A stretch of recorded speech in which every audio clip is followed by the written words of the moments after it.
একটা মজার ঘটনা বলি, এটাই বাস্তব।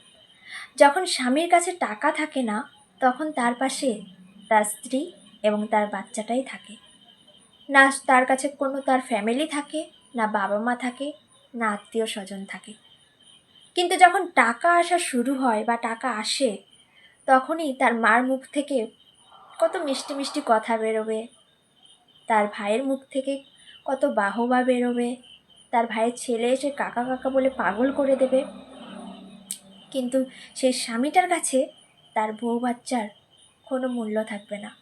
যখন স্বামীটার টাকা হয়ে যাবে, তখন তার বউ বাচ্চাটা না পুরো আউট।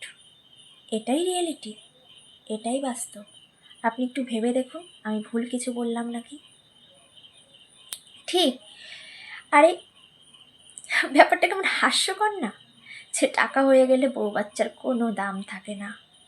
এরকম হয়, হচ্ছে, অনেক বাস্তব উদাহরণ আছে, তো সেগুলো আমি বাদই দিলাম। আচ্ছা, আপনাকে কি চোখে আঙুল দিয়ে দেখিয়ে দিতে হবে? হ্যাঁ, আপনার আজ টাকা হয়ে গেছে দেখে বউ বাচ্চাকে আপনি ভুলে গেছেন, কিন্তু আপনি এটা কি করে ভুলতে পারেন যে যখন আপনার খারাপ সময় ছিল, না ছিল আপনার পাশে আপনার বাবা মা, না ছিল আপনার ফ্যামিলি, না আত্মীয় স্বজন, তখন কিন্তু এই বউ বাচ্চাটাই আপনার পাশে ছিল। মৃত্যুর আগ পর্যন্ত কিন্তু আপনার স্ত্রী এবং আপনার সন্তানই আপনার সাথে থাকবে। আর যারা ছিল, তারা হলো ফুলের মধু খাওয়া মৌমাছি। বুঝলে বুঝুন, আর না বুঝলে তেজপাতা।